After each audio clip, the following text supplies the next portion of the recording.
There are around 8 campuses of ComCerts including Islamabad, Ahmedabad, Wagh campus, Lahore campus, Attock, Sahiwal, Behari and virtual campus, while Islamabad is the main campus of ComCerts University. This is the Department of Biosciences at ComCerts University Islamabad that is active in academic activities, advanced research, seminars, hands-on training and workshops for the grad and undergrad students. There are around 101 faculty members in the Biosciences department, out of which 86 are PhDs working on 9 different research areas including microbiology, molecular virology, computational biology, bioinformatics, biochemistry and so on. Dr. Heather and his students raised an NGS data analysis training and consultation company known as Next Generation Solutions, and the profit money from these workshops is channelized into social welfare project through Captain Taslim Haider funds.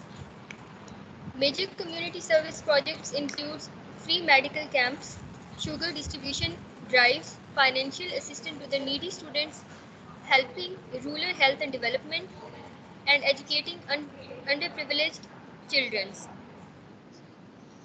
We can see the hands-on training and workshop photos here. Almost more than 500 persons have been trained up to now. With these words, I welcome you all to the second part of fourth module, that is data analysis with Python.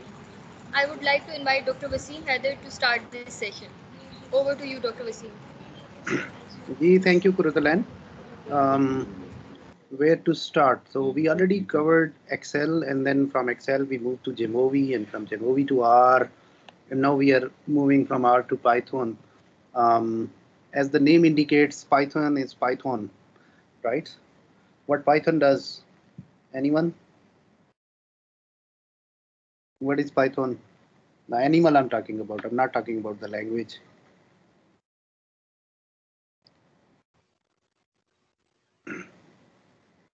See.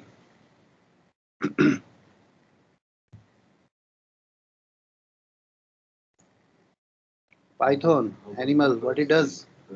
Anyone? The snake. A snake, right? Snake.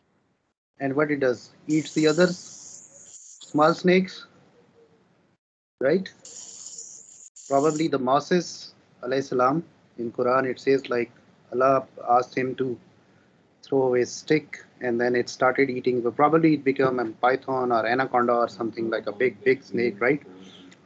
Here this language started, I think, not that late, but not that early. So it was like, I've never heard about it till I went to my to USA for my PhD in year 2010 probably, right? So before that, we never heard of it. So at that time we had Perl, and in computer science we had the C++ and Java, and in when I did my second master's degree in computer science, so at that time there was a .NET, there was a boom, and there was a buzzword .NET, right? So many languages came up and faded off, but this Python came like a Python. So for every programming language, you might see the name of that language, and you might see the there is a symbol associated with it. For example, with the Perl programming, at that time when we started teaching these bioinformatics courses back in, I joined ComStats in year 2005. So Perl was the big thing to do. So everybody was insisting to do Perl and teach the students Perl. So we used to go through the books, read them ourselves. Obviously, I joined as a lecturer, and my own background was mainly from biology. So, but we started exploring these languages at that time. So over there at that time, Perl was the buzzword, right? So everybody was insisting, especially if you are doing some bioinformatics, or if you want to make career in bioinformatics, you should do Perl. So Perl has a symbol like a camel. Camel is ugly, right? But it does everything for you. It's rough and tough. So this language Perl has a very rough and ugly structure. You can write the whole code in one line, and still it will execute it for you. So that's why they associated camel with it. So you might see You search for Linux, you search for any other languages, um, um, you might see some symbols or some animal associated with that. So for Python, they associated the Python with that, right? So Python is, it eats everything. So started not that many years ago, but it started eating other languages, okay? Except one language which I still believe as a strong user and supporter of R, because I used R in my PhD and I love R. And since my students and everybody was insisting to, explore some Python, especially, well, we've been stuck by these this new buzzwords around nowadays, data science. So everybody says you should do something in data science. So obviously whatever you are doing as a data analyst, that is counted towards data science. But for data science, the famous language, or the language which is, yeah, everywhere and everyone talks about it, is Python, right? So Python, like a Python, started eating everything. And now in today's time, I think everybody talks about Python. R still exists and it will exist as far as my finding is concerned, as a separate entity, because for statistical analysis, R itself is purely a statistical programming language. Python is not a initially or primarily a statistical programming language. Basically, it came up as a general purpose language. So then everybody start working in it, and there was a term called as the open source code, or an open, obviously open hearts. People had open minds, open hearts, and they started working together. And there was a concept of sharing the codes with each other, and discuss the problems with the community. And we came up with the groups on social media, and all other dedicated forums where you can seek help from each other. So obviously a big community got developed. People in the other fields as well, management sciences, banking, aviation. So this language is actually serving everyone, right? So obviously we will look this from our side. Mostly we people are from life sciences background, so see where Python can help us. Obviously now we are switching gears towards artificial intelligence and machine learning. So over there, obviously, it has a strength because most of the modules and most of the programs, or we can say libraries, or what are those, by the way? I'm talking about all those things because not giving you the background. So basically, in any programming language, we use various functions, right? And those functions, they get combined into what we call them as packages or libraries, right? So Python has packages and libraries to serve multiple disciplines of science and even arts, and literature and everything.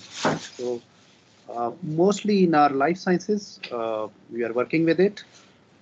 We have a lot of work going on in text processing. The text processing, where you process languages. So natural language processing, NLP, that is a big domain where it is utilized.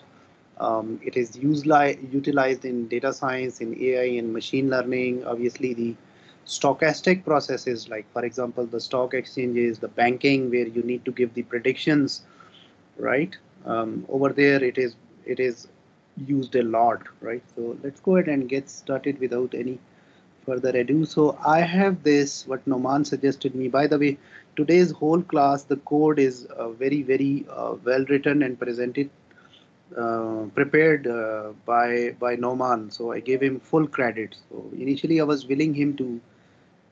asking him to present it himself, but he was like, "No, sir, I think I will do it next time. So this time you should do it, because sometimes obviously the management or class management and those things are the issues. But obviously I will give him full credit for this today's session, and obviously for all these sessions, he worked day and nights, finding the people, connecting with the people, answering to your queries, setting up the various softwares on your machine. So yeah, he says thank you so much.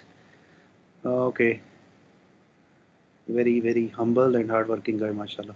Anyway, so I think we let's go ahead and get started. So we installed this Anaconda navigator.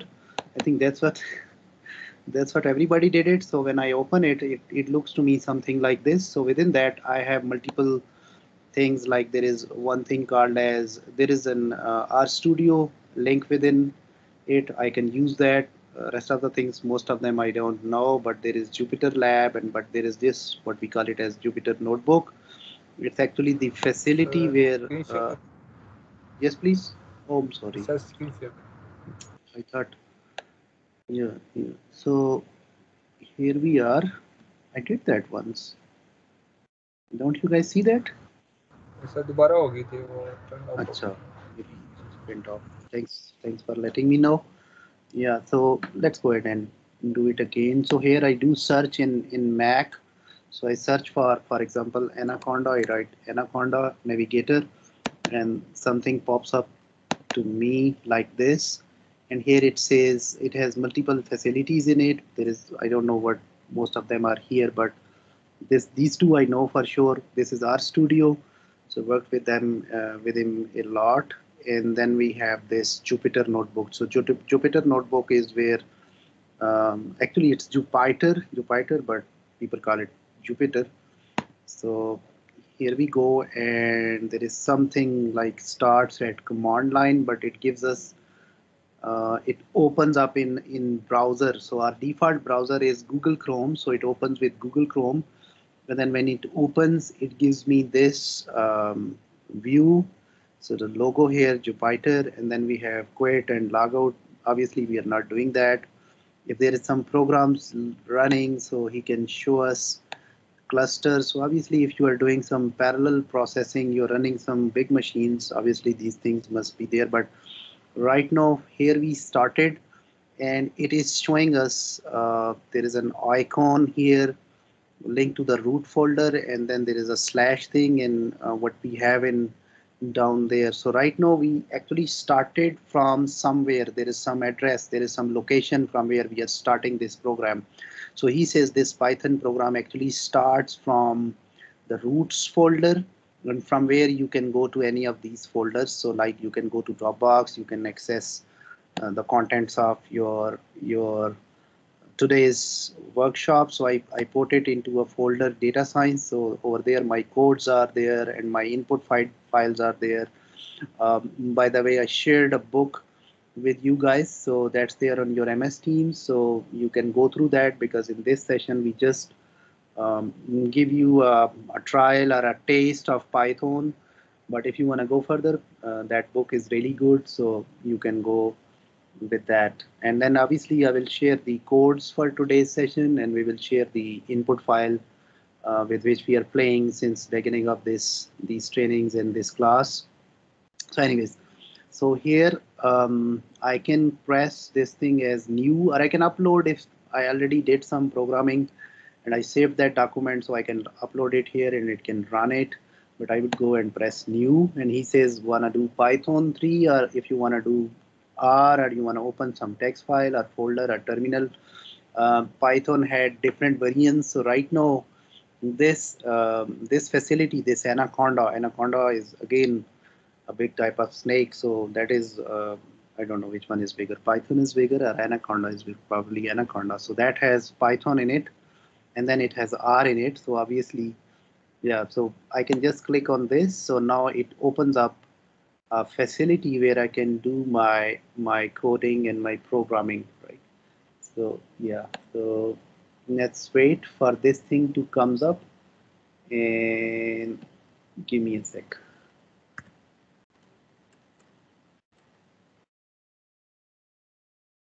So yeah, so this is how it looks like. So far, you guys are comfortable, and has any one of you following these steps? Are you guys doing it on your laptops as well?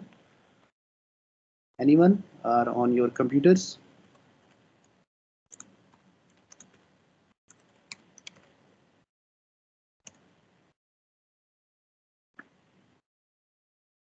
Gee, are you guys doing it on your laptops? Anyone? because this is the hands-on session. So we tried to give you the installations, some sessions on how to install these things. And if you have installed, feel free to open up your Python, these what we call it as the interface, and do these things with me as well. So that's why in that sense, it will be a pure hands-on session. Okay. So yeah, so this is how it looks like. So here there is a spot here, a space here, or there is a cell-like thing.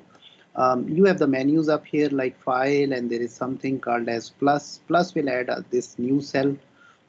Cut will cut it, copy will copy it, obviously, and there is what's that? The paste. You can move from one cell to another. So obviously we'll do the programming in these cells, and this is the very basic and very interactive shell to begin with or start with, right? Generally, we write the codes in text files and then we run it. We go to Linux and we run it through command. But this is the interactive thing. So over there, if you do that, another good thing is for a non-programmer, like I do prefer this thing. When I started the programming in R, it was very interesting because as you write your code or write anything in this, and then you press this thing like run, right? So run the cell, so you will get the output. So you write something, you will get the output. Okay, it's not like your biology experiments where you run it for weeks or years, and then obviously in the end, sometimes you get the results, and sometimes you do not get the results. So obviously, this how we can get our results real quick. So we are always in haste. Allah Ta'ala says in Quran, in al insana la zaluman jahula, right? So we want everything to be quicker. So especially the ones like me who did not have the patience, I think probably you guys would be more excited to do this thing, and probably some of you might pursue their careers in this programming or computational biology or bioinformatics or data science, whatever you can call it. So I put a number here in this, and it gives me a return like so. It was good to accept the numbers. I think we did the same thing in R as well. So it's good to give you the numbers. And he writes it one. So this was your first line of code or piece of code which you actually entered, and this cell has a green bar associated with it, and you maybe you can get rid of this cell as well, but you can keep it, and you can keep it with you. You press escape. You press escape, and then you press what was that? The D delete, right? So this thing will go away. Can you please plug in this thing from you? I can do that. I think it's far from you. I'm sorry, dears. My doctor battery is getting a little bit down. So these cells are where you write your code. Okay. You had something similar in R as well. So this is the simplest and easiest way of doing writing Python. You can take any numbers and you can add them up, right? It will run it and do any calculations for you. You put some variable in it. Let's see what Python does. What are your expectations? Like R, will it accept the variable, or like R, it will reject that? So maybe we can run it and it says, oops, I don't know what the heck you're talking about. So I don't know what is A. So A is not defined. You might define it, or sometimes what we do, like in R, we did was we put some number associated with, we put some value in it. Valueless things are not recognized, so we put some value in it. So I think now, yeah, Python is fine. So you can then press A, so it will return its value, right? You can ask about their data types. That's what you can do, and you can ask about their we covered data types in the previous sessions. So data types are every uh, what we call them as variables. This is a variable, and we put a value in it. Obviously, 1, 2, or 3. These numbers, numerics, these are constants, right? So we generally take our data and put it in some variables. So these are like your containers where you put your values and then you process them in any sort of data analysis. Okay. So right. So here we put these various data points. okay, and we can play with them. So that is one thing. Acha, you want to print something like some message out of it. Obviously, we did not start with Bismillah. So Bismillah awwaluhu wa akhiruhu. Let me print Bismillah, how it does that. And obviously, the first line of code which is written in this book, this Python programming book, which I shared with you guys, and which all other obviously is opening on my other screen, but I can share that with you. So for any programming languages, they write the first program, which they call it as hello world, hello world. So that's actually their Bismillah. So you can write hello world, or you can write Bismillah. And remember, this is the most exciting moment for the people like me. When I wrote hello world, I was like I was in a different world, right? So it printed the output, and I was very happy and excited, like, oh, I'm getting my results real quick, obviously. So this thing is their Bismillah. We can write Bismillah as well. So if you are here, you want to go to the previous cell, you press the up arrow key, up and down. That's what you can do, right? So, and you can modify the code and run it again if you want to. So for example, if you want to write Bismillah, so that's how I can write it. Okay. So there is a command here that's which you need to give it. Achha, this print is basically a function. A function.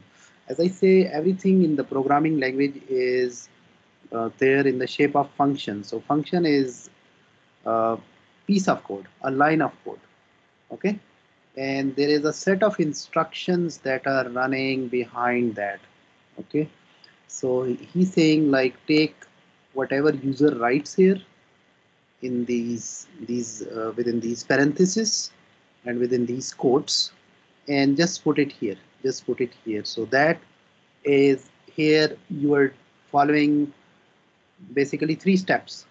Okay, so print, you call a function, its name is print. So what print does is whatever you put it inside these parentheses, let me remove the quotes and see what happens. Right, so here it's giving me the error. So probably you need to define this. Obviously here this Bismillah word, he's not taking it as a word, but he's taking it as a variable, right? So we had these variables before that we actually entered. So there was one variable. So if I write, for example, a here, I'm sorry, I can go here, right? And I created a variable and its name was a, and I asked him to print a. So now he's fine. So he will return the value which we actually stored in a. But here I just want him to write the letter or the word a, right? So I put it in quotes. So now it will just take it as a text. So he would write a here. Okay. So we asked him to write Bismillah. So what he did was he only accepted if we pass on this thing in the quotes. So when we put it in the quotes, the Python knows that this thing is a text. All right, is a text. So we just do it. Acha ji. So what's next? Um, uh, in Python and in all other programming languages, since it's a very big language, so obviously it cannot start or upload or begin with whatever you give it to him or whatever you want to do. It cannot provide you all the facilities. Okay, it has customized options. So for example, various customers, they demand various menus, right? So they know from which subject or from which field what are the requirements of the people. So because obviously they need to serve for various communities, no? So for that they define various libraries or packages, and by default if you start with Python, those packages or libraries are not included in it, not included in it, I repeat. Okay, so you need to bring them in first. Obviously the libraries or packages in which we are interested in, and among them one of them is pandas, right? So that is for data manipulation and data visualization and aggregation, right? So to play with the data, I think we need pandas. There is one thing called as Numpy, and there is one thing called as matplot library. So there are various libraries which we actually want to, you know, be uploaded in Python first before we start, because we will be using their functions, various functions which are in them. All right, so yeah, so we need to install various packages and libraries here, because if Python gives you each and everything, whatever, somebody in this part of the world or somebody in entirely on all the other side of the world is using, and somebody on in the North Pole and somebody in the South Pole, so that will make the Python size really, really, really big. Obviously, it will not then run on your laptops or on your computers. So when it starts with very, very basic facilities. Like, you got me? So we need to import some libraries, and I just said the word import. So there's a function here, import. So we start with it. So import, for example, I need pandas. So I import pandas as, and then I give him some name, because when I import it, I need to then use its various functions. So I don't want to write the full letter or word as pandas dot something or pandas dot this or something like that. So I say import pandas as XYZ, anything like that, or maybe the letters which are similar to that. So I would call it as import pandas as PD. So next time when I want to use some function from pandas, I will say PD dot this dot that and put it. Okay. So there's a question. So if I were to use PD in any other function which I'm using, like let's suppose I write a code like a comma b is equal to PD dot random dot choice, etc., etc. So uh, would PD be used to access all the libraries of Panda Yeah. So whatever or you have in the pandas, function in it? say you do it like this: pandas dot, and then you press tab. Yeah. So whatever facilities it has in pandas, now you can access as the, after dot thing, it will suggest like I can use anything which you have in the pandas, pd.core, pd.dataframe, pd.errors, eval, all those things, right? So yeah, we'll make use of them. So now they are accessible to you. Okay. All right. Acha, we also need Numpy. So Numpy is basically good for, I mean, a lot of functions we actually made here, and we will be doing this data analysis. So I think it's good to go with them. And sometimes it happens, you are trying to do something.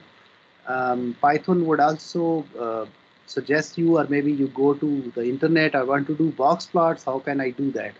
So they will suggest you to import this library NumPy, something like matplot library. These are various libraries, and then onwards you can use their facilities. Sometimes it happens like you are using the box plot from one of the library, but you explore that the box plot provided by another library is good. So obviously you can go and take that and drop the first one, but we will go with very, very basics, right? So everybody does that.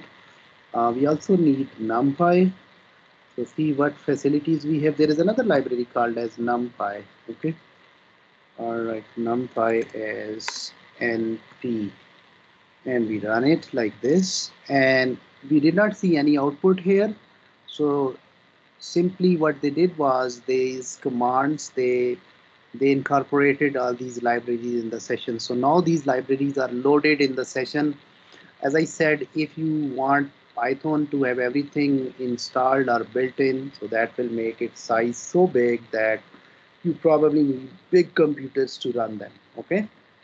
Customized menus are there. Like you go to any hotel, I give the example, you go to any local hotel on GT Road, right? So they have the basic menus, right? Dal and rice and murgi and chai, and now you ask for pizza over there, right? If they are not kind enough, they would say we don't have it, thank you very much. If they are kind enough, they would call somebody at Pizza Hut and drop you there, right? So that's what I'm doing. So here I'm calling Pizza Hut, and I'm incorporating the additional functions or libraries, or whatever I need, whatever my client need, or whatever my own needs as a client are. So I know that. Acha ji. When you start any of those programming languages, or R or Python or anything, sometimes we need to interact with our files, because our data is stored as some data file. There is some Excel file which we need to access and do everything on it, the fun stuff with it, right? So for that we should be at the same location, because we need to give him the address.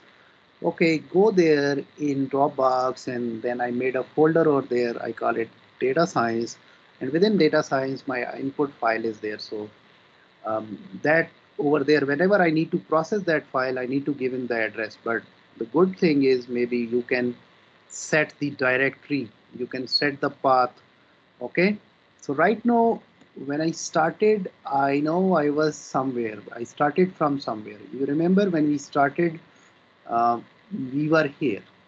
Okay, actually we were there in the root. We started here. We're not in the Dropbox, but we were here.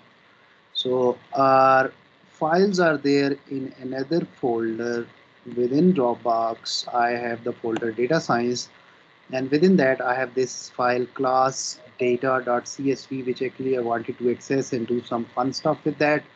So I need to, moral of the story is, I need to set up my directory, but I can ask Python where I am. And again, for that, maybe I can ask him with a command pwd, present working directory, where I am. There is a function in Python, and obviously it's not in coming from all these big libraries, but that is the default library.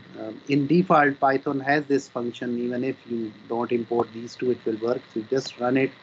It says right now you're in user Avan Dropbox data science, and my path is set. But actually, since I was practicing this code this morning, and Noman write a really good code, and we fixed those some issues in it as well. But now I think it will work and it will be fine. So yeah, so I can set up, and I can go to the directory if it is not set. So for example, I want to go to another directory. I can go like this: cd means change directory. What are directories, by the way? Directories are folders, are these entities, right? So in directory is a combination of files, or a folder. In folder you put the files. Okay, files are these individual entities, like Excel files are there, or Word documents are there, or PDF or PPTX, anything. These are your files. So the files, there are the directories, or modern language में हम इनको कहते, we call them folders. In the beginning, when the programming languages started, when the computers they started, actually used to call them as directories. So the word directory is still there. PWD means present working directory. Right now I'm working from which directory? So he says you are in user Avan Dropbox data science. You want to change that? You want to go to Dropbox? Yes, I can go, and maybe I can create a folder, maybe on desktop, and I call it, for example, Python workshop, something like that. Workshop. And there's a folder here, and I want to go inside, and I want to do everything here in this folder. I'm sorry, it's a typo in it. So workshop, right? So yeah, so I can change that. So for that, what I need to do is I can go here cd, and in the quotes you can write u, not this. So right now I want to go from here, users, and then within users you then press tab. By the way, window users, your slashes will be opposite. So you will be doing something like c dot, and then you put a backslash, and then press tab, and it will suggest you where to go. So in Mac, these slashes are forward slashes. And then I press tab, so it automatically tells me where I can go from here. So I was like, I started users, and I was here in Avan, and then you can go to Dropbox, or where I wanted to go, desktop. Within desktop, I press tab and it says Python workshop. So then you can go back there. You can go exactly to that point, right? So and you can change your directory. All right. All right. So now you can run the previous command by going up like this, or you can type it again. So we do pwd and open and close bracket, and then you run it. So it will tell you that you are right now in user Avan desktop and Python workshop, right? But obviously I can copy this thing and I can go back to this data size. My file was actually there in this folder data science, so I can go back to this, or maybe I can modify this piece of code here, right? So one, and still here it's fine, but here I need to go to Dropbox, and then in the Dropbox the folder is data. What is that folder is? What's the name of the folder? Data sign. I'm sorry, there is a small letter D in it. My computer is getting slow.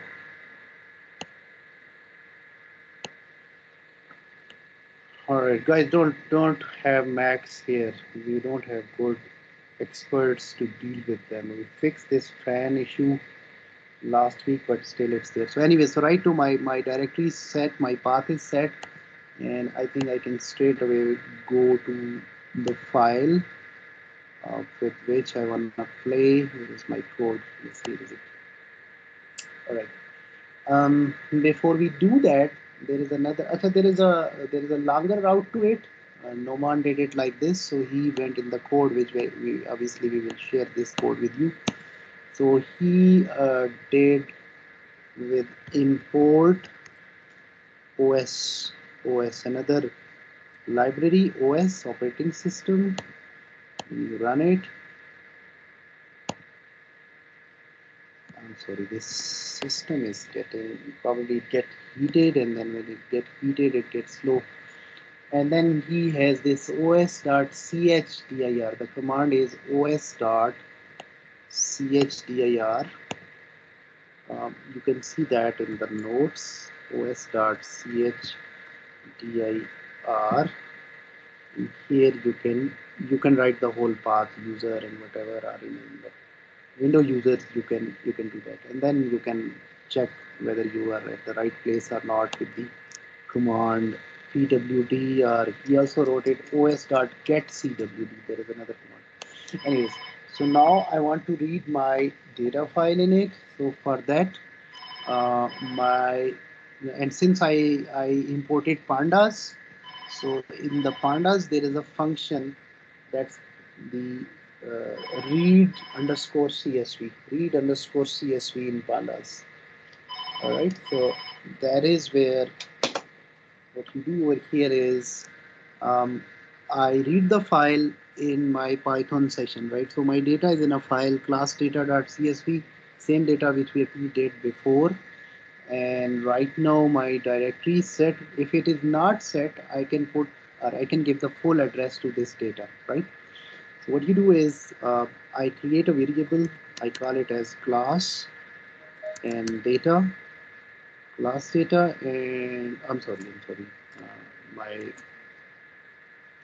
obviously my past is not going away. This is how we do it in R. In Python, equal to sign works, right?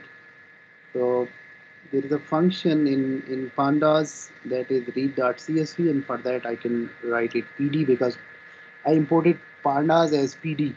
So pd dot and then I press tab and I can get all the facilities which I have in pandas, and one of them over here is, or I can simply write another letter here. This is regular expression, or no, so small letter R.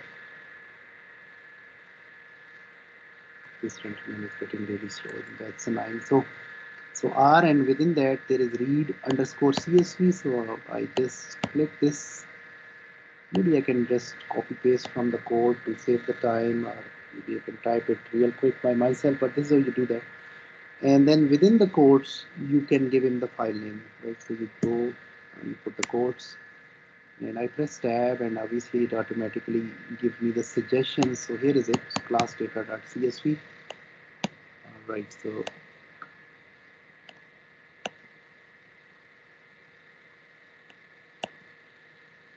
I'm sorry, it's getting slower and slower.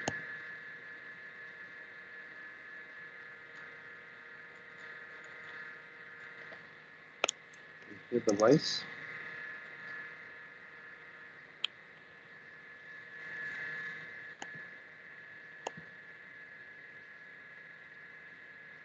Yeah, thanks God. So it's here. And then I run it. So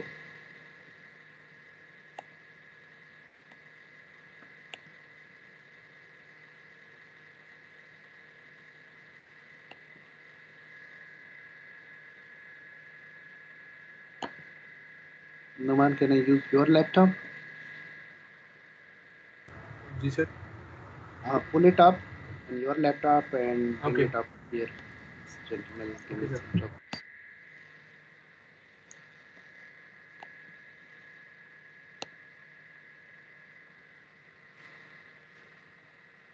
Probably get heated. In the meanwhile, you guys have any comments or queries? Please feel free to ask. Sir, I want to point out this one detail. Sir, I Mhm. tried PWD on my laptop in Spider. So it didn't work. Then It's you can go because with it's not defined, I OS. think. Yeah. You can go with os.getcwt. os.getcwt. Okay. Okay, sir. Other than this, you can go with import OS and then os.getcwt. All right. Sir And actually ये जो were you commands है able ना to ये change? Were you able to change your directory? Sir, I can't even see my directory, the working directory. Say it again. Sir, I can't see my working directory. You write import OS, this command, and then you go down and then write os.getcwd. os.getcwd. So for some of you, PWD might not be working. Probably it's the difference between Mac and Windows. So here it was working fine, but Noman gave us this. So import.os, and after import.os, you can write as os.chdir, chain directory, right? And then within quotes, you can write everything like, for example, C, and in Windows case, you would like this, C colon backslash, and obviously your whatever your names are, for example, C. Sir, for Windows, I think the code is os.getcwd in parentheses. It fetches the Yeah, current this working is to directory. change your directory. This is to change your directory. This way you do that. And once it is done, then obviously there's another function. That is os dot PWD is not working on Windows, right? So os dot get cwd, right? So you try this one. All right, Shadi. So then next is our data is stored in this variable class data pd.read.csv. I got so many of them here, so maybe I can get rid of them with D and I'm sorry. I click escape, becomes blue, and I do it dd. Or maybe I can just simply use this scissor up here to get rid of these extra cells.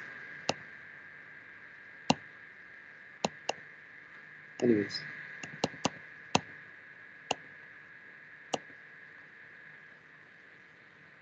ready? You wala? Nama? Okay. Gonna go there. Share screen with that.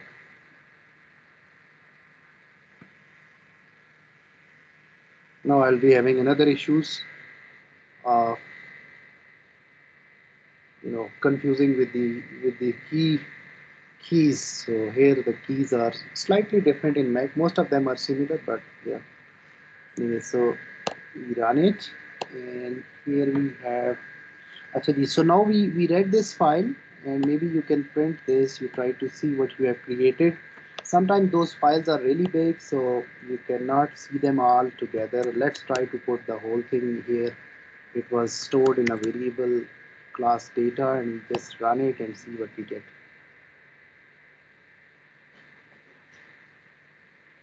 So we did nothing, right? Yeah, coming.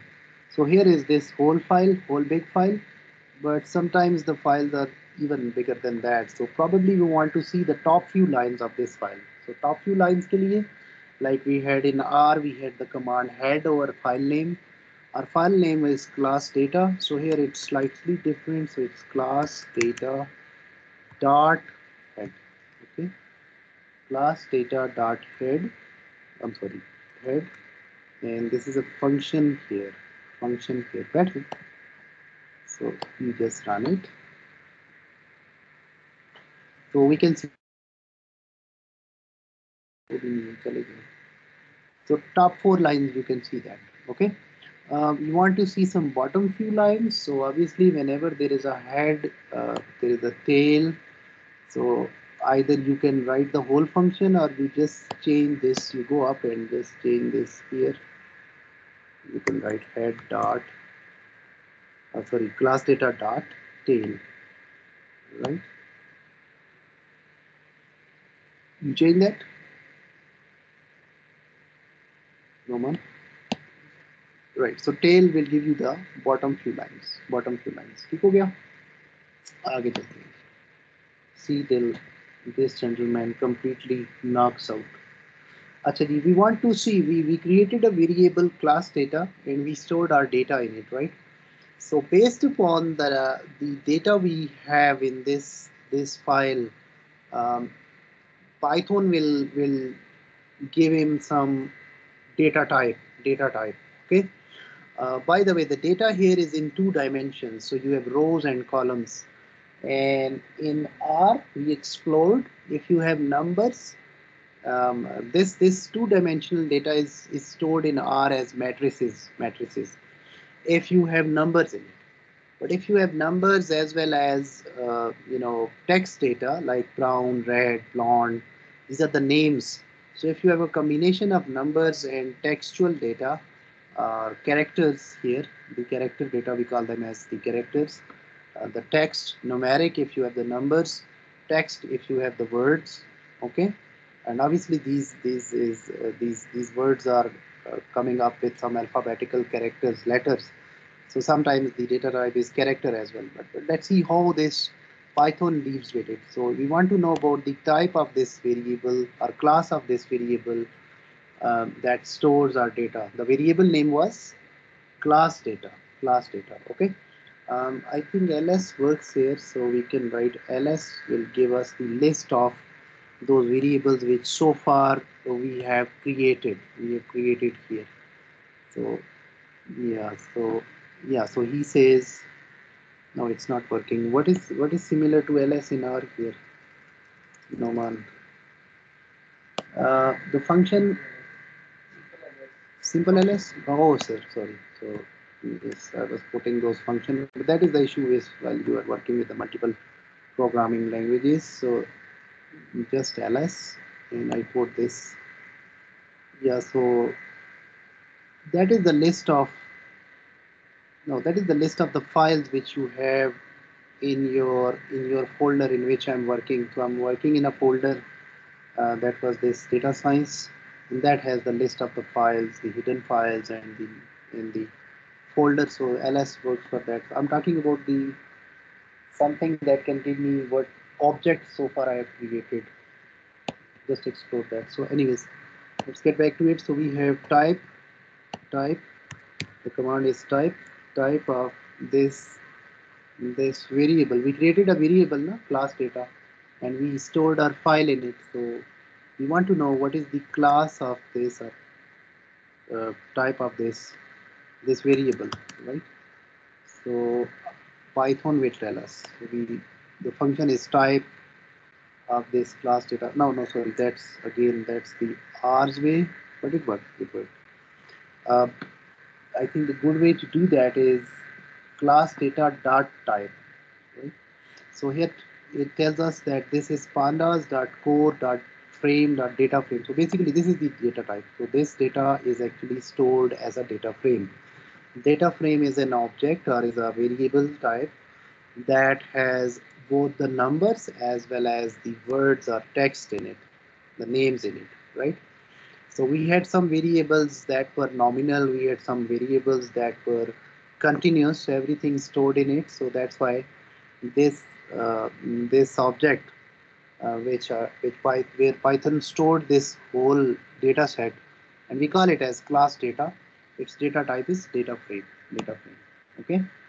Acha ji. So let's talk about the other variables. We want to know about which variables it contains and what are the variable types in it. Okay. So for that we can go for the the description about those variables. So description we can get it by the function called as, and now we will start using the word class data itself because they will become the, those functions will be associated with this object, this variable. No, it's going down. लाइए नुमान, उसमें file read है.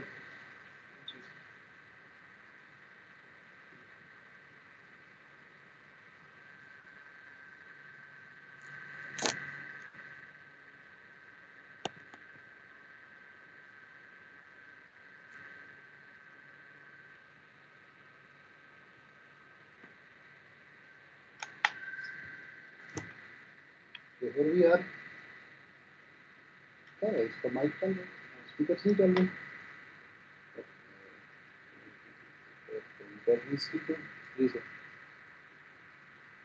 Sorry guys for this changeover.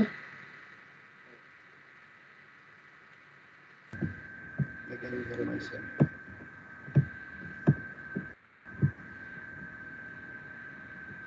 Can I get rid of this thing also? इसका मेरे ख्याल mic off कर दे दूसरे वाले का.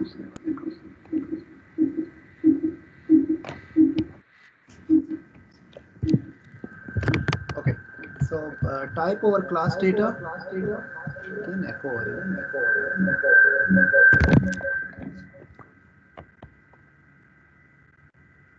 इसको लीव कर दें.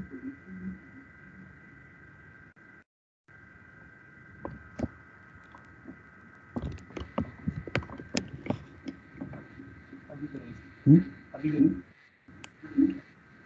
माइक.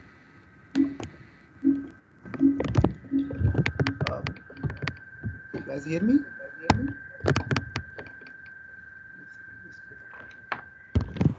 सर एको बहुत हो रहा है सर. जी वो असल में दो सिस्टम्स है ना. I think let me quit it.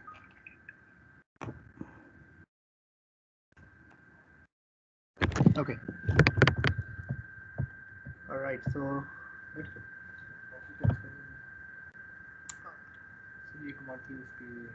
तो आपने तो सारी रन की हुई है ऑलरेडी. सर ये पड़ी हुई है वो. हाँ ये पहले वाली है.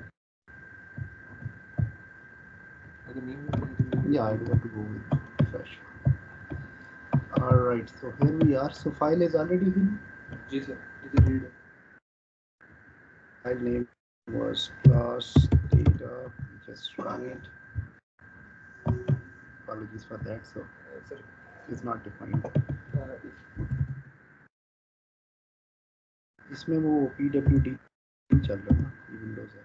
फिर इसमें चलेगा तो वो यूज कर रहे होंगे notebook. Said it's working here. Numan has a Windows system, so it's working up there. But anyways, all right. So you are in Muhammad Numan, okay? And I need to read the file again. Class. This is new class data. There's an issue.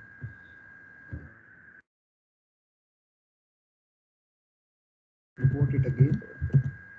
Import pandas as shortcut इसका control and enter. control enter. Okay. Shift enter. So I can do with control enter. It can run it real quick. Don't need to go up and press this run again and again. Right. So now we need to read the file and store it in a variable. I call this variable as class data. You can call it as my data or X or Y or Z, or you can take any variable ABC and store your file in it. That's up to you, right? So I call it class data, and I use a function from pandas with using this word pd dot read, and within that there's a function called as read csv, and I'm sorry, and within the quotes I can give him the file name. So file name was 20 second okay. Sir उधर path पड़ा हुआ वो किसी का जी इसमें मैंने path पड़ा हुआ ऊपर This one, पहले वो डायरेक्टरी चेंज करने वाला this one, OS. जी सर ये वैसे अगर क्रॉस प्लेटफॉर्म के ऊपर आपने अगर अपने Very false for this interruptions. Put OS and I run it, and then OS start. What was that? OS. नहीं ये CD से नहीं, इसमें आपके सिस्टम CD से हो जाए CD से कर लेते हैं CD, and then चलेंगे विंडोज वालों के लिए. अब हम वापस आते हैं दोबारा. Put it in F colon. That was your path. जी सर बैकस्लैश backslash and पहले so F colon backslash and what was next?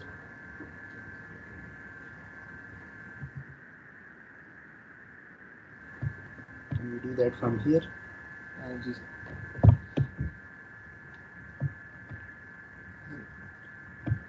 Right.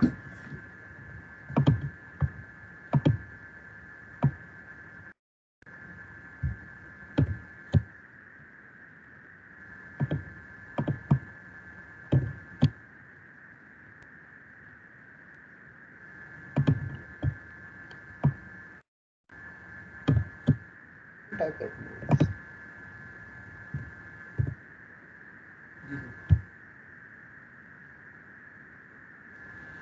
So here we are. Read करवा लूँगा बी से ना नीचे बिलो अगर आपने सेल एंटर करना हो Right. So here we are. So the file name was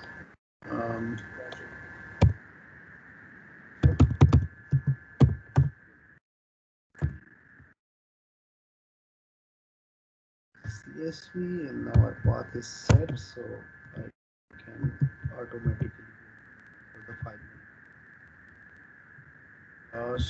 Data.csv. So my file is here. Okay, the control enter, right? In Windows. And I can write this what I created. So this was the variable class data. Again, control and enter. Now I think I'm real quick. So let me catch up. So you can open up this whole file. Obviously, we don't want that. In Mac, we used to create the cell itself below, but here I need to press it B to get a new cell where I can code it. So I can get the top few lines. So for that, what I can do is class data, that variable name, class data dot add top few lines.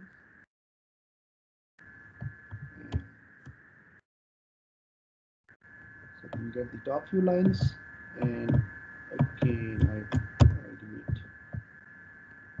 Acha. So type over class data tell us that it was the data frame, and I want to get the description of the other variables. So for that I can go like class data. The command is class data dot info, right? So that will tell us the other variables. What are they? What is their data type, right? So the type of data we store in each variable gives you its data type or define this data type. So it says Gender, it's an object. He's taking it as name or a named or a nominal variable. Age is integer, right? And weight is float. Integers are just numbers. Float is if you have some decimal points.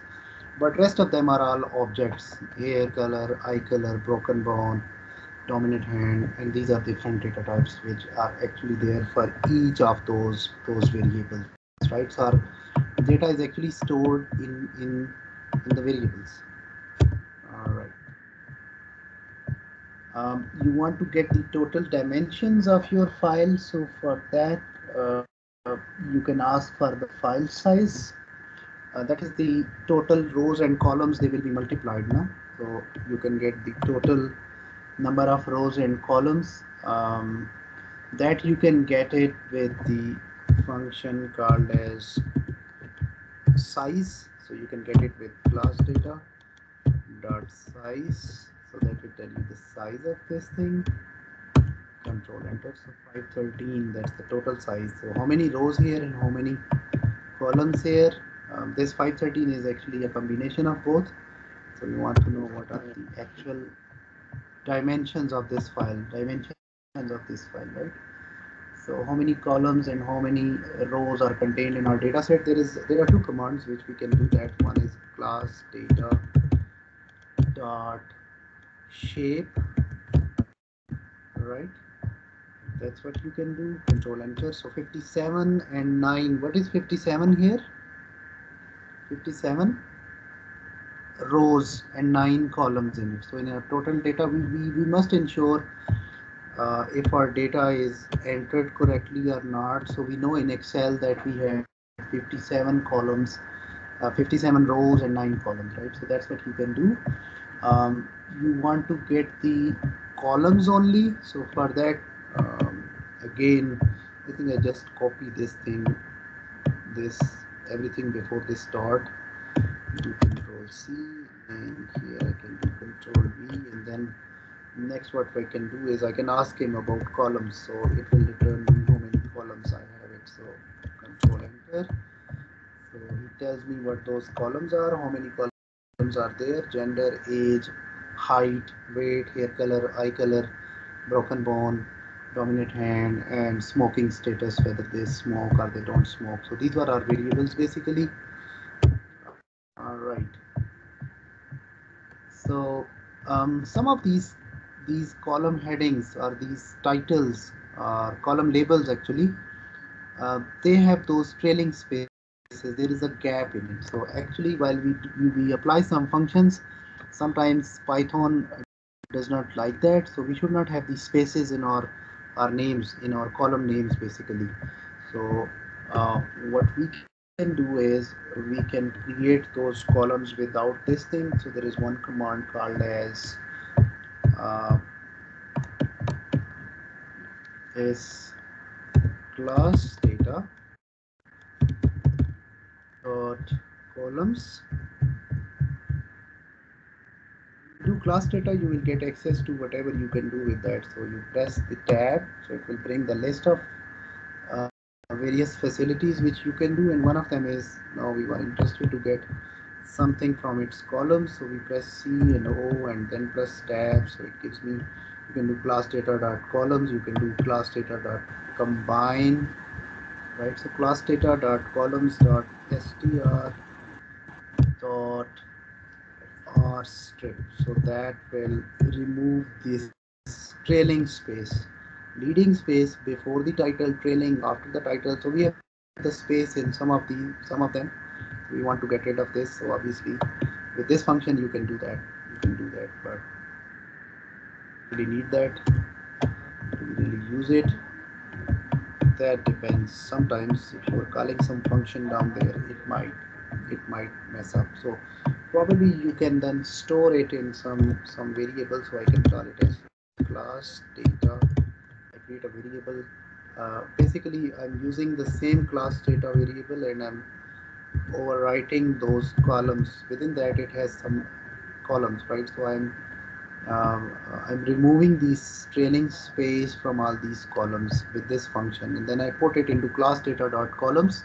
So it will go to those columns and it will change their headers and remove this trailing space, because for the remaining functions sometimes it messes up. It did not print anything because we actually did whatever we did on the right side, we put it into this thing which we had on the left side. And now you can again go up probably with the up arrow key maybe, and do control enter, and then you can run it. So here we see we don't have any trailing space here, this age, this letter age, right? Within them the space exists, but this removes the trailing, this trailing space. All right, so let's have some more fun with this. So we want to print the some specific column, so the data which we have in some specific column, so that's what we want to do. Sorry, uh, G, Key and B. yeah, escape and B, so that will give you the new shell. In Mac it comes automatically. Anyway, so we have this class data, and you can fetch a specific column from your data set. So class data colon, and you have this gender, right? So the variable gender, we want to get it, and we want to get the values which are contained within this variable. So class data dollar gender, and what you want to get from this, we want to get its values. The command is value, and this will give us whatever you have in this column. So you can get an individual column like this. These what are these, the um, what do you call them, parentheses, no, the Square square bracket. brackets, I'm sorry, square brackets actually came out from Urdu language, Urdu medium, so we call them as buddy brackets. So these buddy bracket, square brackets, that is to chop off some individual columns. So this is what I'm saying over here is, go to this big object or big entity, this class data, and then bring me only this column. So you are actually slicing that or subsetting that. So you are getting a small subset of data. So I'm only interested in this one variable gender, and whatever is written in that. So I can get its values, and I can get it and print it over here. And here there's the word written here is array is basically a data type. So all those values, they are listed here as array is a consecutive series of values, right, which are located together. And there is one thing called as list, but this is a little bit complicated, conceptual thing. The objects of the arrays, or the entities within the arrays, they are stored together in our memory within the computers. So obviously they are consecutively placed, right? In list it is not like that. So they, but for the layman users, they are the similar things. Okay. All right. So he says array. So there is a this or these things are placed. So now right now the data type which we gave it to him was array. All right. Now you want to get the um, for example, there is some you can take this variable, this one, and you want to you want to get the values that are the unique values within it. So how many unique values are there in this column, for example, right? So you have female, and that this thing is repeated, right, multiple times, and male. But you want to know what is the uniqueness here, what is the unique list here. If you want to make a unique list, you only have two words here now, male and female. So how can you get a unique list out of it? Probably maybe you can do it on this column, or maybe you can do it on some other column. This way it gives you the order like this, okay, and it will give you the numbers. That is, those of you who have done programming, it start the indexes. So first index, the first element, or probably the first student, and these indexing starts with the letter 0. That's why it plays 0 here. So this was your first item, and then second and third and fourth and fifth. But obviously indexing starts starts from zero. That's typical with the computers and with the programmers. You might know about this thing. So he gives you the indexes and he gives you the actual value like this. So I want to go and find a unique list from here. So what I can do is I can go to pandas. So in pandas there is a function called as unique pd.unique, and trust me, in R it's very simple and straightforward. Obviously here, since we are also doing the ML and AI and those sort of stuff, over there Python has an advantage. But as far as this statistics is concerned, or if you want to do statistics, sometimes it's annoying. Like you need to write the code, one line code in R, but sometimes 3 to 4 lines of code in Python. So in statistical programming, since today's whole session was all about the statistical programming or data analysis in Python, I'm not doing programming in Python here. So if you want to do programming in Python, probably we can go like a week's long or maybe a month long course. Over there, I need to then give you the concepts of array and these various data types, the lists and arrays and dictionaries and variables and whatnot, right? But here we are just using it for our data analysis to do some statistical analysis. And again, I would repeat and insist that R is comparatively easier and simple as compared to Python, right? So you can get a unique um, list of objects here from here, and yep, I think that's enough. So I can go with this. So it says array here, and in which you have female and male. You have two types of entities here in this variable, right? So it gives you a unique list. If you want to go unique or some other variable like probably age, so you can then get a count, like, or maybe you can infer an idea of the people have what age group. So total 57 entries, but the unique numbers are there are the people that have 69, 45, 31. Obviously there may be more than one person having the age of 31 or 29 or 28. I'm not talking about their frequencies, but the distinct data points or unique data points within that. There are 69, 45s are there, 31s are there, 30s are there, 29s are there, and so on. So what next? What next? You want to do some descriptive statistics of this data set. So there is a function called as describe. Describe. Okay, and this is not coming from any of those special libraries you incorporated. I think it's coming from the base, but it is there in by default in Python. What was our variable name? Class data. So I will do class data. Dot the function is describe. Describe. Right. So class data describe.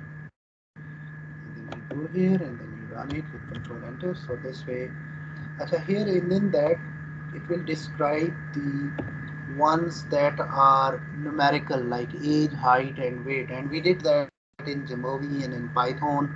The variables that are numerical, for them you can get the counts and the mean and the median and minimum and max. So describe will not be applied to the nominal variables where you have categories or names. Okay, for example, color, hair color, skin color, whatever variables you have. So it will only go with the numerical variables and give you this statistic. So this is actually your summary statistic. Summary statistic, right? Within that, if you want to only describe some specific variables, say for example, I just want this for variable age, right? So I can do that, and again I can splice that with those again the square brackets. So I can go with this. All right, so that is the uh, I'm sorry, so it will be here class dot data, and within that I just want the description. I want it to describe only the age, variable age. Just run it, so I will get only for the age, for only one variable. Okay. All right. So next is you want to sort some variable, obviously you can do that. The function is class data dot sort underscore value, right? So class data, you can get one.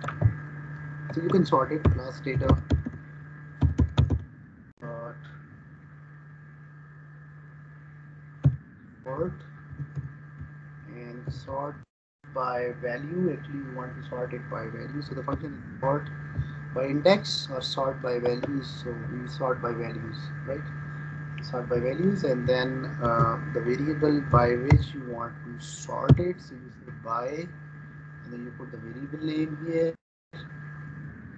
Variable I was interested in was age, and here I can just let it go like this and see technically and see how it goes, whether it goes in ascending order or it goes by descending order, right? So yeah, I think that's enough.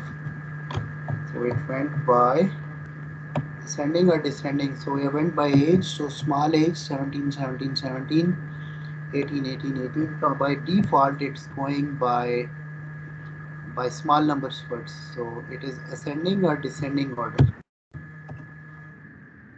Ascending order, right? So if I do, and by default ascending is true, and if I do equal to false, see what happens. So there's 69, 45, 35, and so on. So now it went in descending order. So by default, when you apply some functions, it goes by default settings. So we explored that its default setting was ascending order. Okay, ascending means things they gradually ascend, they increase, right? The data that is having some the variables that are categorical, uh, for them we can go with the uh, grouping. There is one thing called as grouping. So we want to group the data by gender. So we want to classify, say for example, the age or heights of different individuals like males and females. So we want to group this whole data into some other variable like we can group them on gender, we can group them on nationality. Here we had the eye colors or the hair color. So this how we can what we call it grouping, so we can group our data, right? So for that, the command is class data group by. Class data not, the command is group by. That you can tell him that you want to group it gender, for example. So you want to group it by gender, and enter probably single quotes, right, Roman? Data dot group by.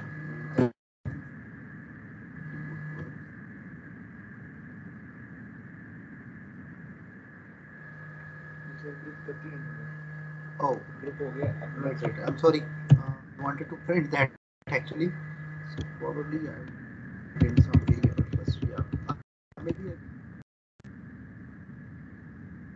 that, but give me no output. So what I can do is I can write my name, or I can call it as grouped, group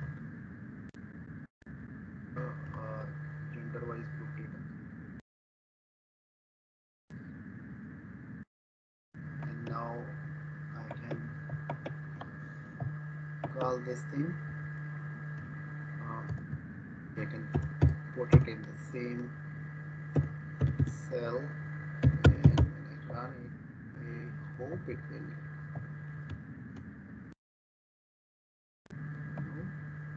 These are हो गया. Automation का. लेकिन जब आप अपने कहीं पे use कर रहे हैं ना वो वेरिएबल एंड लाइक एज और हाइट के केस में फिर आप ये वाला वेरिएबल से No, but it is not printing. Maybe I can go to the next cell.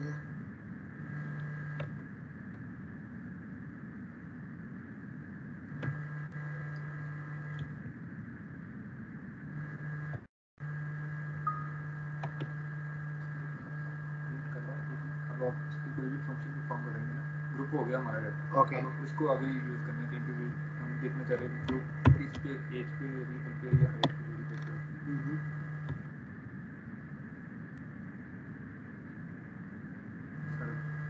By change. अब इसमें हम बाय एज या हाइट देखना चाह रहे हैं इसको। data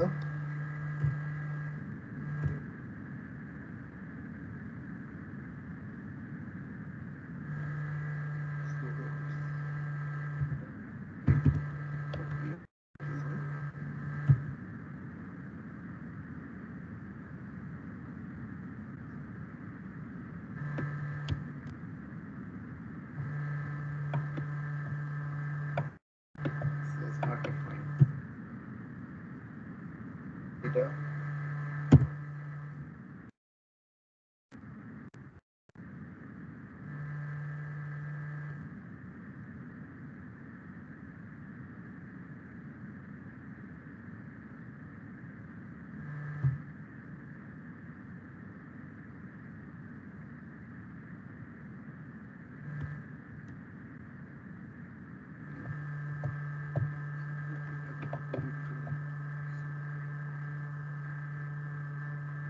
oh sorry here.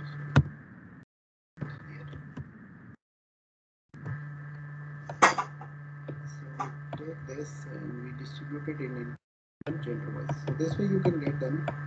You can take two variables and you can then describe them. I think this should also be working if we don't chop it with this. So that will describe all those variables on which it can be applied. So here you can get about age, weight, and height. Okay. So here you can get the genders, male and female, and you get their count, mean, standard deviation, minimum, all those summary statistics for this variable age, height, and weight. No one was insisting to put one of the variables. I did that. So maybe age probably network group data, and then you can put those square brackets.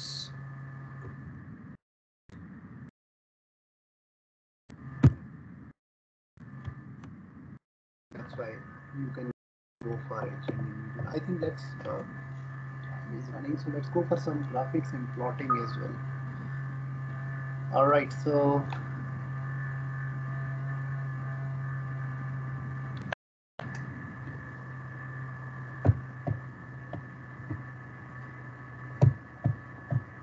maybe we can take this group data and we can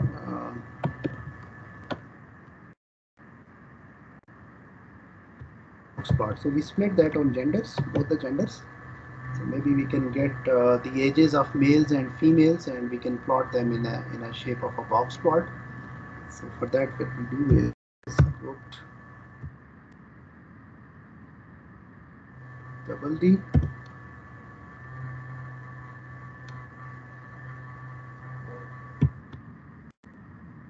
and plot box plot. That I can go with which column? Ages. Maybe I can take that.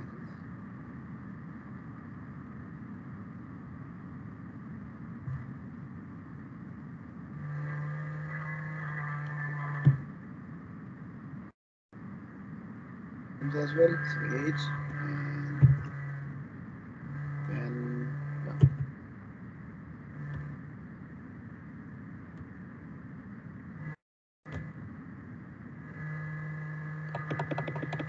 Let's plotting that. So here is your age for the females and age for the males, right? So this way you can get the box plot. So we can do the other plotting and other things, etc. So for that we probably need to have the more libraries, right? And one of them is SciPy, and within that there is a package called as stats. So we can go with SciPy, and within SciPy we want to get the package as stats, SciPy stats. All right, so let's have some more plotting. Uh, where is the bar plot? Bar plot.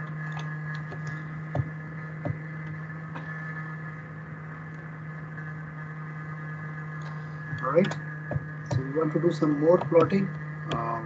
For that, so we need to import another library. Import sci fi. And from that, first we need to import this.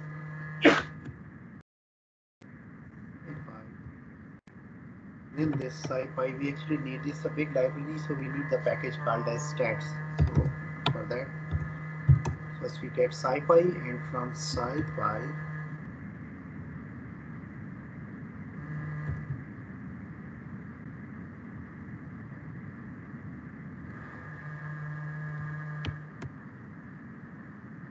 fine with it.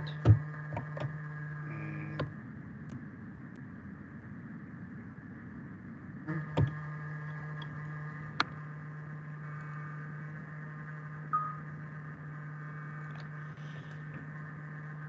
so we are going for this variable, for example, age or height or weight, and now we want to check whether this data is normal or it's not normal.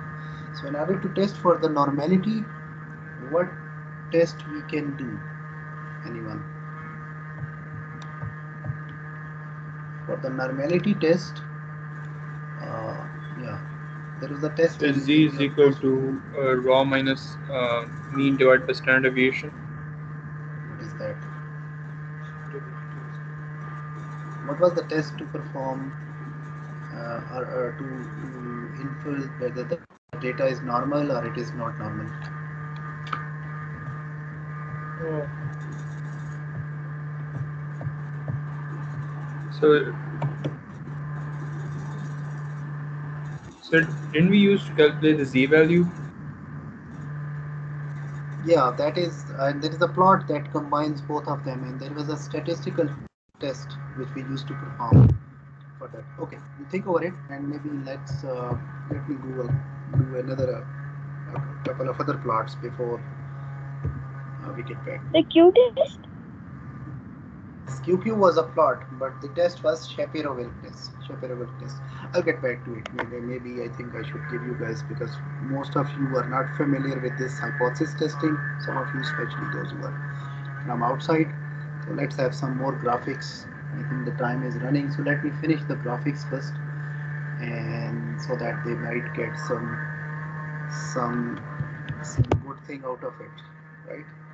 I would avoid those hardcore statistics stuff. So, which plot you guys wanna like other than this box plot, for example? You heard of other plots as well? We did that, if you remember. Anyone? What other graphs or plots which we actually created, if you remember? So histograms. Hmm? Histograms, sir. Histogram. चल histogram plot करें. Okay, so allow me to get this, because I'm fed up this variable name. It was so big, class data. Let me call it as x, and let me pick up this variable from this age, right, and put it in some variable as x. So what I'm doing over here is I'm going into this whole object or this variable where I had my data stored in it, and I call it as class data. So within class data, I'm only getting the column that has this variable age, right, the ages of those people, and then I store this whole thing into a variable. I name it as x. Okay, so x stores the ages of the students. So I can see real quick what I actually stored. So I can call x here. Within the same, you can do that. So if I do x here and then I do control enter, so this is what my x is. So within x, I have all the ages, right? So what I do next is, maybe I can run this. Now I want to plot this thing as uh, histogram. So for that, my command is, or maybe I can get the new cell.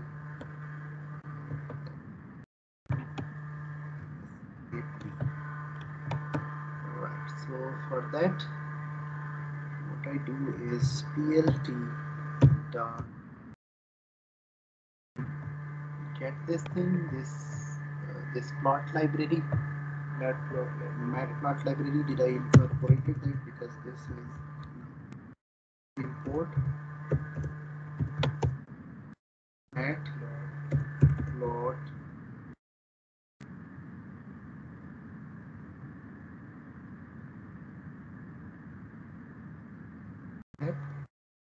matplot library, right? Okay, so matplot library as plt, yeah, and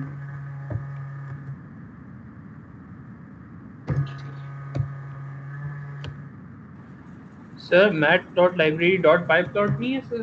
sorry, SPLT. dot pyplot.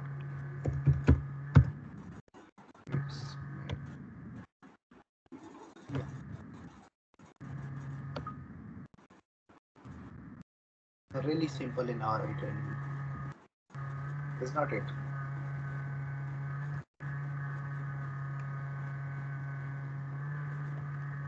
इसके बाद style आ जाएगा sir इसके.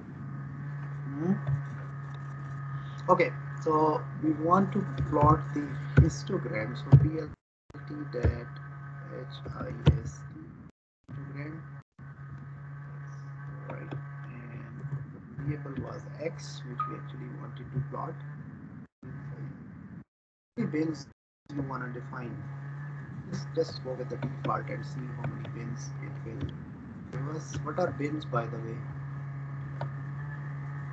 Bins are these groups, right?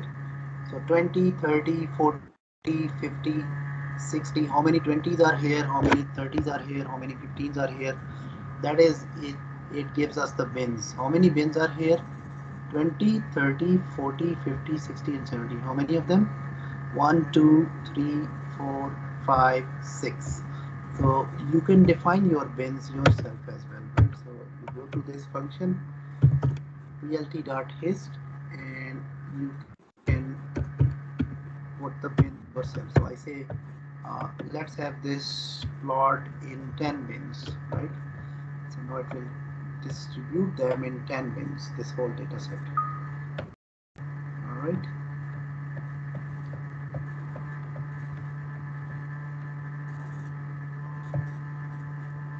Oh, it's not working. Sir, अगर मैं command इस्तेमाल करूँ plt.style.use and in parentheses I add hist, दूसरा करके चलेगा sir? You can try it. So these bins are defined. So here is 32, and then I have, yeah. So what are those? 76 only. Oh, yeah. My age groups are less, so that's why he tried to split them. But actually, and then these are just labels which he did it by himself. But actually, the total number of bins over here are like this. So this is the first group. This is the second, third, fourth, fifth, sixth, seventh, eighth. So he split the data in 15 different bins, right? As far as the labeling goes, so labeling is only he's marking over here as 20s, but obviously these are the numbers which are here that go from 17 to 20, and then 20 to probably what is the next number, 23. So actually he went with the minimum number and the maximum number, and take all those numbers and then distributed them into 15 equal bins, right? Suppose I make like 10, so make 10 bins of this data set. What it does is like this. So here it goes from 10 to 20 goes here, and 20 to 30 everything goes here, something like that. Okay, so total bins which he made over here were actually 10. All right, to that point. So yeah, so that's what it is. This is your histogram. Acha ji. Now let's make another chart. Let's let's make this bar chart. So PLT. Acha, you want to save your figure, that would you can do it. So if you want to save this whole figure, What you do is within this you can write something as plt dot save fig save figure plt dot save figure, and you can name it anything like, for example, I would say histogram. This histogram is I put underscore age, and I can store it as PDF or I can store it as anything whatever I want. So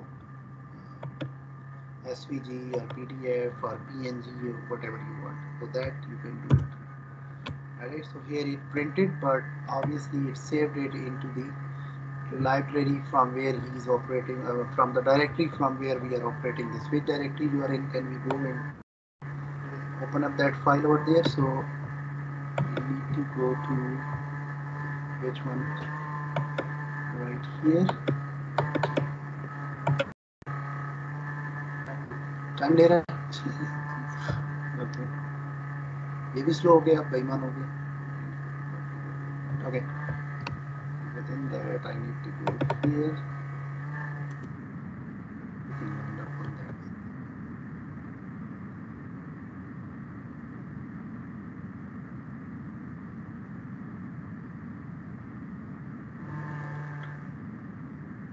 which we created was this histogram where it goes here this one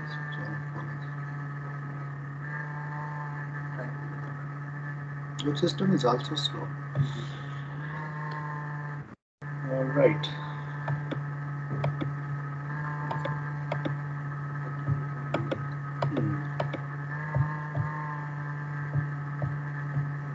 So here is it. So here is your graph. I think the quality is good, so you can import it into your Word document on thesis or research paper, or you can go to some other PDF editor and edit that and change these things and write something up here and down here. That's what we do most of the time. So we generate these graphics with some programming language like R or Python, believing that these graphics are more better than Excel or the other tools, and then we import them into some editors and we can edit them. Alright, okay जी आगे चलें. There is one thing called as violin plot. अच्छा इससे पहले I think थोड़ा bar plot भी हो जाए मेरे ख्याल है. So for bar plot, what you can do is, अच्छा bar plot is where do you prefer the histogram and where do you prefer the bar chart or bar plot? Students,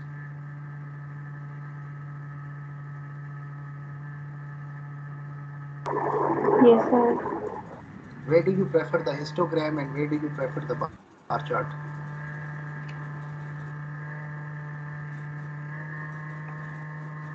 So histogram is like this continuous data we see here. Okay. So when we It is are equal. comparing two groups, data of two groups or something like that, we'll use They are distinct bar groups plots. like males and females, right? Gender, say Yes, for sir. example. So we can put a bar chart or a bar plot over here. So let's go real quick and we do this plt dot bar and we go again into this class data and here we first chop it into we get the gender on one side. So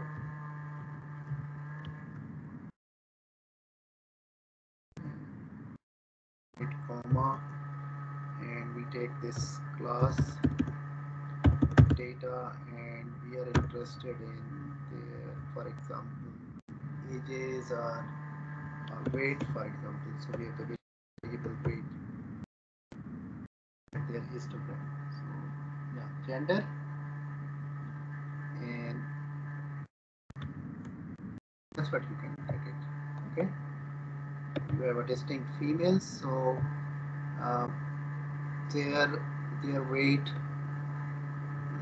goes like this. The females and the maximum probably he's picking up. So class data, gender on one side and weights on one side, and he's picking up the average, right? Raman, that doesn't make sense to me. ऐसे vertically आपको weights हैं. Mm-hmm. basically picking up means. Means? Yeah, so if you have any of those two numbers, I think right now he's giving you the random numbers. So if you have just two numbers, like you take the average of the males and you take the average of the females, and you just want to show them in those bar diagrams, that's how you can do that. But here again, the point to convey is where you have those distinct categories or groups here, and you want to highlight them and show them. Over there, these boundaries, they do not touch, so this thing is a bar plot over here. Okay, there is one thing which is we just explored. This is, we call it as the violin plot, another graphical thing. So let me let me plot it that. But before we do that, I think for violin plot we need the other library. What was that? This one. Okay. Import form as कुछ कर लें send कर लें और SNS keyboard as SNS. Got another library here, and I want to plot another graphics which is called as the violin plot. So for that, what you can do is SNS dot violin plot. It has violin plot in it. So you take this again, this class data, and take the edges. So the edges are distributed for various genders. So class data gender.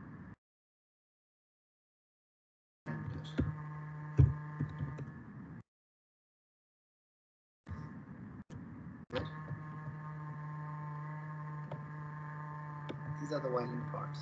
So females, obviously these big tummies, they indicate like there is more spread of numbers here. So most of these females, and this was their ages.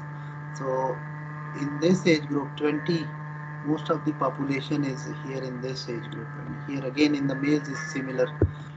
But in the females, obviously there are some of the really old age females are there. So that things looks like this instrument violin, musical instrument violin. So that's they call it as the violin plot. All right. Yeah. So I think probably that's all about it. Get tired. So as my machines. So probably we can finish up in our next classes on Wednesday. On Wednesday, we also had these functions like D and Z and how to do that. So I would ask Noman to share those codes with you guys, this practice data set with you guys, and this is a very good book which we actually consult. That is in PDF. So we already shared in your this MS Teams class which we actually made, the group which we actually made this data analysis. What is the name of the that group?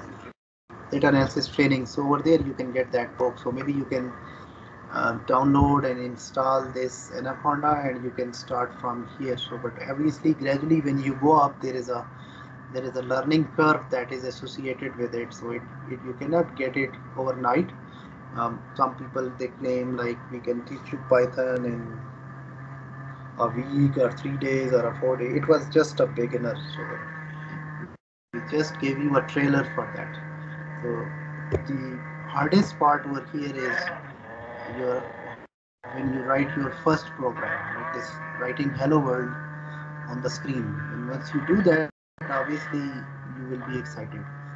Sometimes students they get stuck with this setting up the path or the libraries or reading the file into your session. That is where most of you would be looking for the help.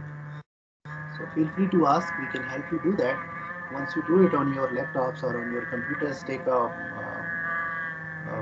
flask of coffee or tea and spend like hours, right? And then daily you spend some time on it, and then you start using that for your own data sets. If you have anything something similar in your research work, your professor wants to do that, so you can just then start working with your data sets. And obviously wherever you get stuck, there is a lot of help available in this. A very, very good and helping community out there.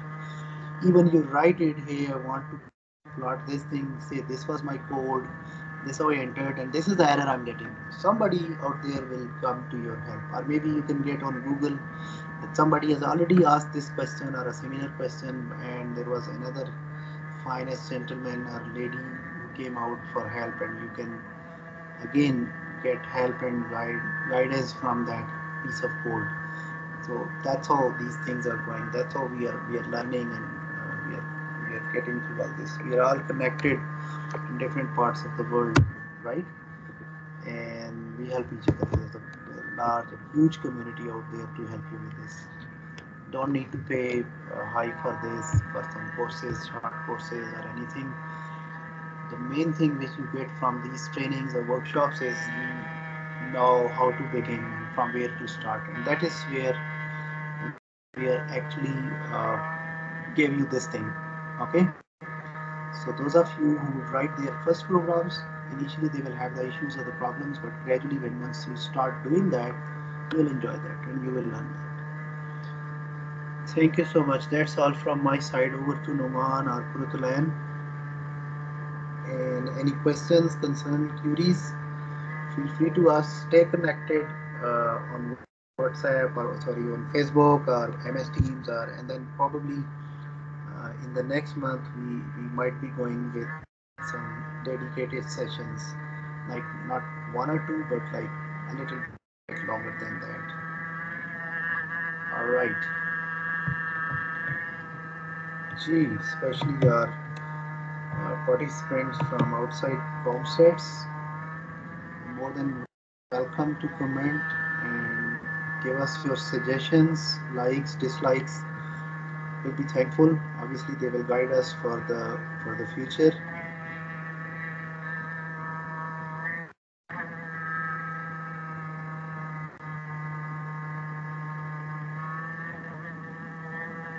The floor is open for comments and questions, concerns, or queries, or anything which you want to share.